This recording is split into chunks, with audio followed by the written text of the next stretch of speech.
Hello again, everyone. You are watching the Vintage Sewing Machine Garage here on YouTube.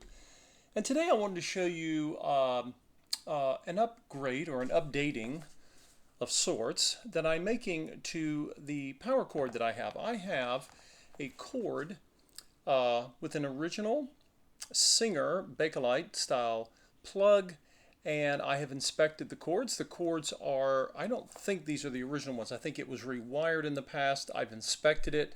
There is no crackling, there is no dry rotting, there is no damage to the cord. And so one of the things I noticed, and you'll see this sometimes on old cords, they would often have, these are non-polarized and they were designed for non-polarized use. But many of these would have covers on them and the covers go missing. And so, you end up with these exposed, these are screws that secure the wires. And I thought I wanted something a little more insulated than this. The actual plug itself is not cracked, but again, wanted to basically update that. So,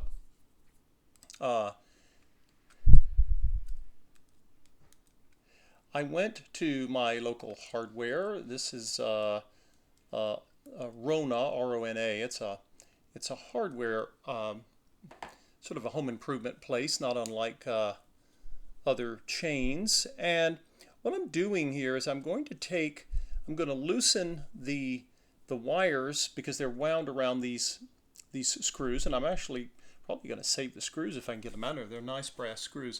And I'm replacing it with one of these. Now, this plug is, when you go to the hardware stores, they have polarized plugs and non-polarized. Polarized plugs are only useful if you have a device that was wired for a polarized plug, and these were not. This is 1951, 52, and they were not. The original plug was non-polarized, and that's what I'm sticking with. That's why they still sell these. This particular one it says 15 amp, 125 volt thermoplastic. What all that basically means is it should be able to handle a device. The plug, of course, you always want to make sure your wire is capable of that. And on the foot control, this is the original Singer foot control, and it's 0.7 amps, so we should be just fine. Now, all of these plugs that you sometimes want to replace, they all basically work the same, but they have slight variations in how they, let's see if I can get this a little closer to the camera here. They have slight variations in how the wires wrap, and I'm basically trying to get in there to unwrap the wire all around here because I need to pull it through the base, and I'm going to do the same thing on this side. And I may need something smaller. Where's my crueling tool when I need it? Basically,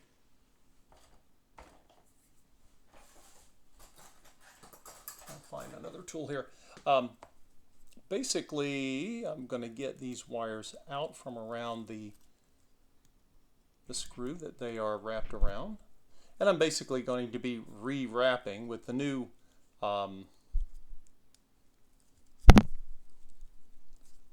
with the new plug.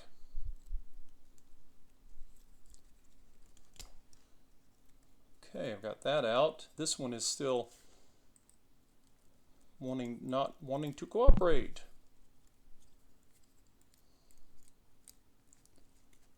Well, at least whoever installed it had the wires wrapped properly. They certainly weren't going to easily come off. Now I'm going to try to, whoop, there it went. Okay, so I've gotten the old plug off, and don't know, I have found in my past experiences salvaging anything that I can, such as these lovely brass screws, is not a bad idea. I'll probably put it in my pile of salvage.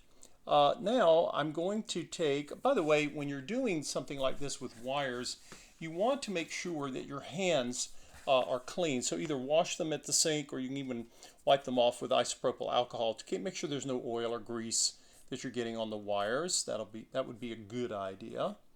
And the gauge of this wire is pretty thick, and I don't believe I'm going to need quite this much, and I'll probably just clip it with my crimping and wire cutting tool here.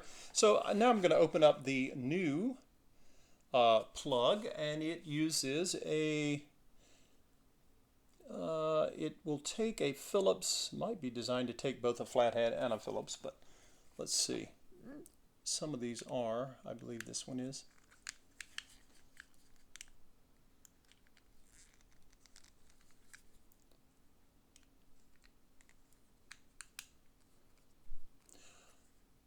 And one of the things I like about this new plug is that it has a cover, and it's screwed into place. So I think I like that better than the little cardboard-like covers, or sometimes you see plastic covers that are just sort of slid onto the prongs of the plug, and I like the one that you're looking at now better. And should come right off like that. So you can see underneath. Any of you who've ever wired a lamp have probably, this would not be that difficult a job. You can see these screws that I'll be wrapping the wires around down below. So I need to get the cord, both wires, put through, and I think, yes. Now, given the amount of room I have to secure my wires, don't think I'm going to need the exposed wire this long, so I'm going to trim that just a bit.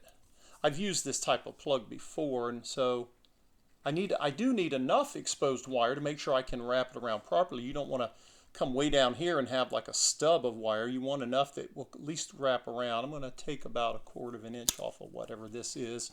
Looks like about an inch. So I'll have, I don't know, 5/8, a little more than 1/2 an inch of wire.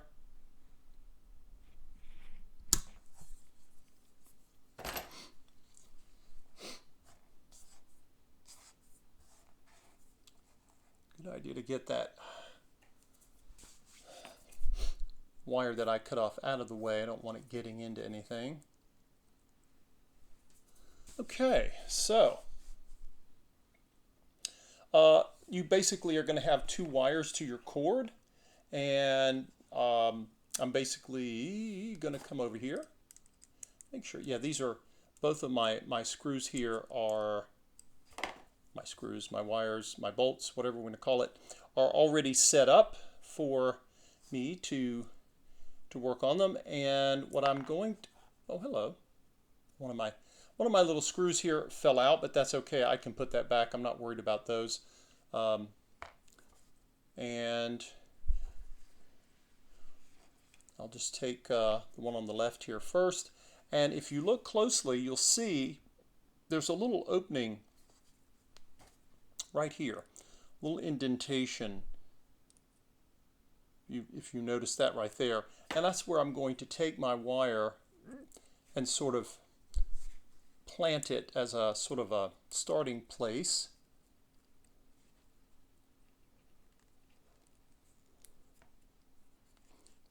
And as I come around,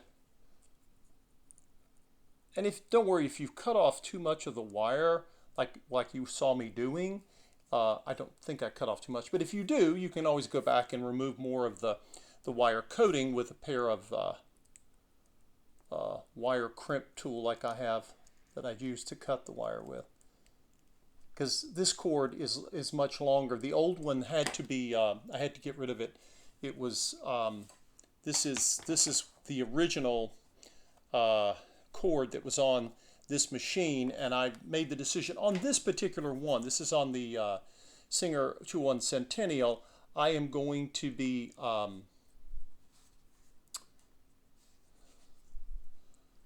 using a setup with the pedal, and I'm going to do a double lead. So when it's plugged in, the pedal will be used on the floor. The owner can still place the pedal for knee use, but I'm not going to leave it there because many of the people that I find to adopt these machines that I rescue, they very often, some of them will love the knee pedal, the knee lever use or setup, I should say. Sorry, I'm rambling today. Need more coffee. And so unless someone says, you know what, I only want to use it for knee pedal, then that's why I like this longer cord than what was originally on the machine as it was set up when it was sold new. Now I'm going to take the wire and I'm just going to tuck it in that little opening space.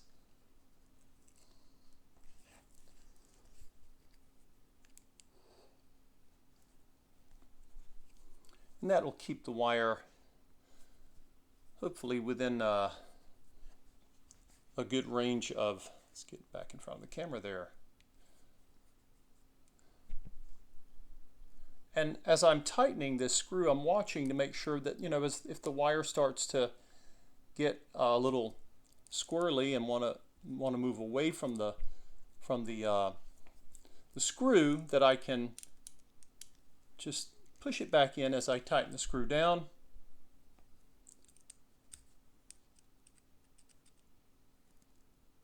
All right, that's one side. We'll come over here and do the other.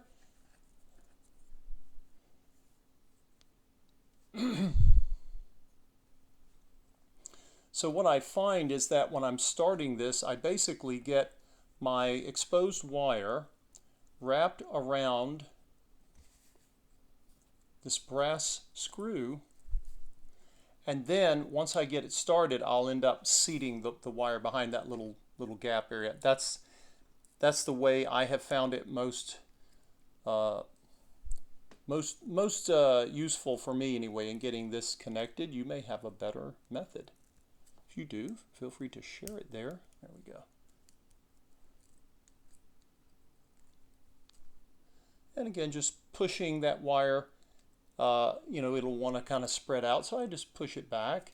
And then before I completely tighten, I'll take the wire, and right here is where that little opening is, and kind of tuck it in there. And then come back and snug it down once more just to make sure it doesn't want to go anywhere. All right, what's left? We're going to come and feed up the cover.